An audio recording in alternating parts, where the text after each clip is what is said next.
रुचिता ब्याह कर अपने ससुराल में आ गई थी। सारी रस्में पूरी होने के बाद सब सोने चले गए। रुचिता को भी आराम करने के लिए उसके कमरे में भेज दिया गया। सुबह जब बर्तन गिरने की आवाज से रुचिता की आंख खुली तो उसने घड़ी में देखा तो 7:30 बज रहे थे। वह हड़बड़ाकर जल्दी से उठी।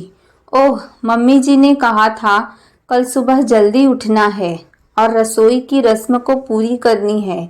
आज तो मुझे मीठे में खीर बनानी थी और मैं हूं कि इतनी देर तक सोती ही रह गई।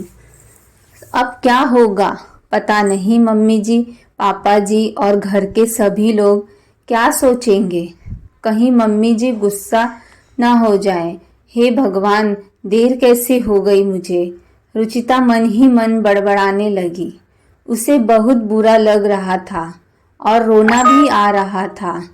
ससुराल और सास नाम का डर उसे अंदर ही अंदर बुरी तरह डरा रहा था।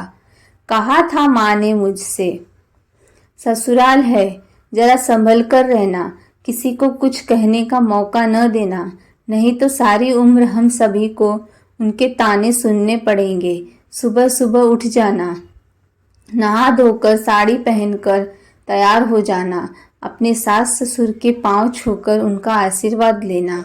कोई भी ऐसा काम न करना जिससे तुम्हें या तुम्हारे माँ पापा को कोई उल्टा सीधा बोले।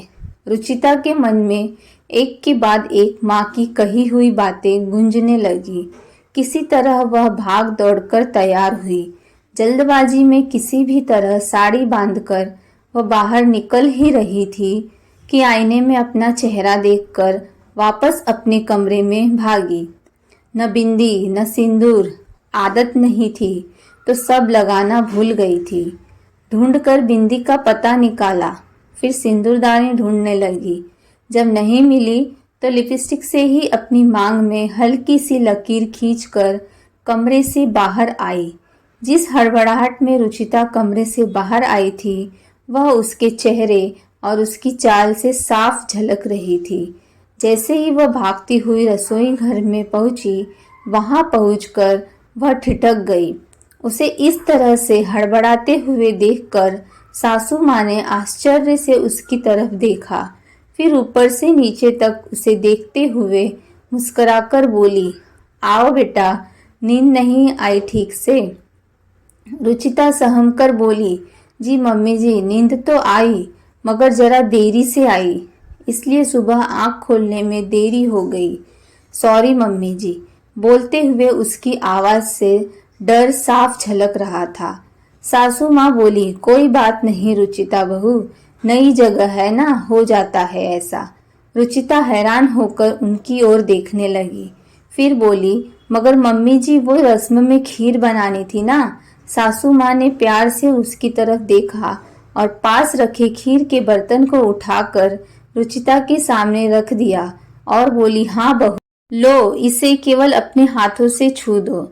रुचिता ने प्रश्न भरी निगाहों से उनकी ओर देखा। उन्होंने रुचिता का हाथ पकड़कर कहा, बनाने को तो पूरी उम्र पड़ी है, मेरी इतनी प्यारी सी बहू के अभी हंसने खेलने के दिन है और अभी तो तुम्हारी मेहंदी भी नहीं उतरी है। मैं अभी से तुमसे रसोई का काम थोड़ी न करवाऊंगी। तुम बस अपनी प्यारी सी मुस्कान के साथ इसे सभी लोगों को परोस देना। आज की रस्म के लिए इतना ही काफी है। सुनकर रुचिता की आंखों में आंसू भर आए। वह अपने आप को रोक न सकी और लपक कर उनके गले से लग गई। अपने रूंधे हुए गले से वह सिर्फ इतना ही कह पाई, धन्यवाद।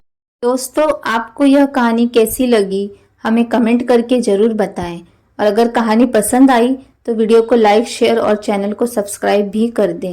वीडियो को अंत तक देखने के लिए आपका बहुत बहुत धन्यवाद।